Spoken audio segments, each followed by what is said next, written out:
queremos tratar de ordenar las innumerables formas de epilepsia que existen, tenemos que buscar una forma como clasificar estas epilepsias. Entonces yo puedo clasificar las epilepsias por la edad de presentación, si existe una causa, etcétera, etcétera. Y creo que el tiempo está demostrando que con esta nueva clasificación confirma que en efecto el diagnóstico de la epilepsia sigue y seguirá siendo clínico, y hacia eso apunta esta nueva clasificación. Pero si vemos un poco de historia, podemos observar que ya los griegos consideraban a la epilepsia pues un trastorno que era la voluntad de los dioses. Hipócrates y sus seguidores ya atribuyen a la epilepsia que tiene un origen cerebral, describen la pérdida de conciencia, hablan de fenómenos compatibles con el aura, con los movimientos tónico-clónicos, con la falta de control de esfínteres y con la presencia de una clínica que significaba una lateralización de los mismos. Luego, ya a inicios de esta era, hay una diferencia hecha por Soriano de Feso, entonces, donde hay una diferencia entre lo que es un desmayo sin convulsión y crisis con un compromiso de conciencia. Galeno describe el aura y a eso se llamó el soplo de Galeno. Luego han continuado las clasificaciones y ya aparecen, por ejemplo, esta en la que se consideraban crisis que eran secundarias a algo o que no se explicaba un origen. Se describen manifestaciones de aura de tipo psíquico, sensorial o sensitivo, motora. Trousseau describe el pequeño y el gran mal. Calmen habla de las ausencias y habla del estado epiléptico. Posteriormente, Jackson, que es el que dijo lo que habíamos comentado al inicio, ya trata de darle una orientación. O esto tiene un origen generalizado o tiene un foco. Gowers habla clasificaciones por la etiología. Lennox describe el pequeño mal con formas ya, o sea, subcategorías de lo que está describiendo. El gran mal también con una forma generalizada, una focal y una crisis de tipo jacksoniana.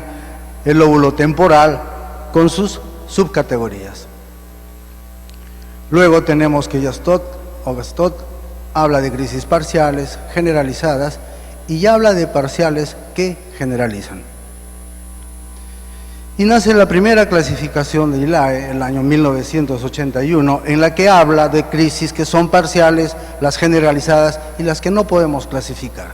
De las parciales, como todos conocemos, simples, complejas o parciales que generalizan, con todas las distintas formas clínicas que tenemos y que conocemos actualmente.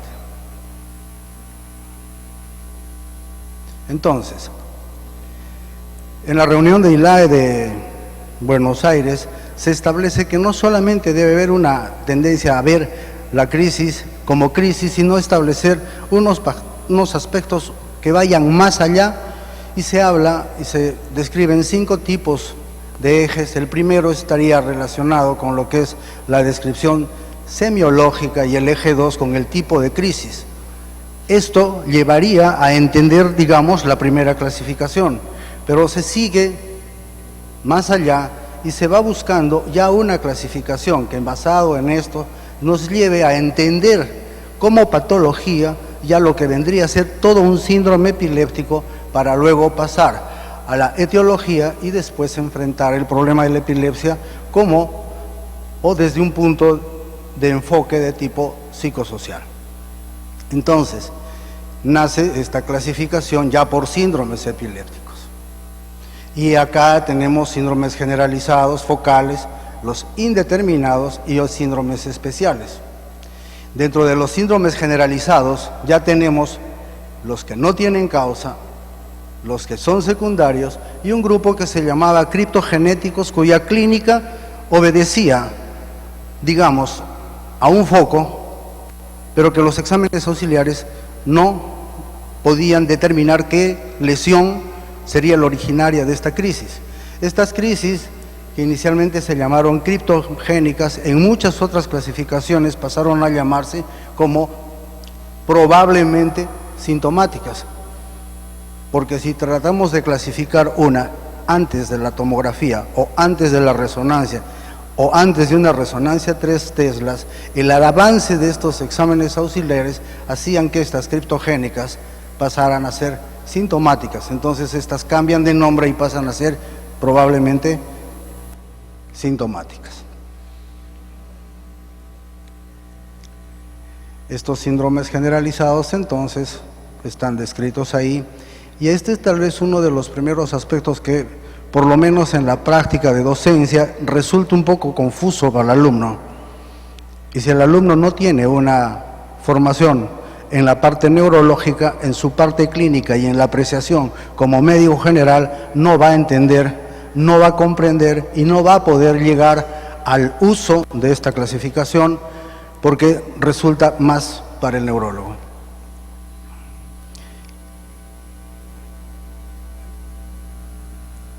Estos vendrían a ser los síndromes indeterminados y los síndromes especiales en la clasificación sindromática. Entonces, ¿qué motiva el cambio?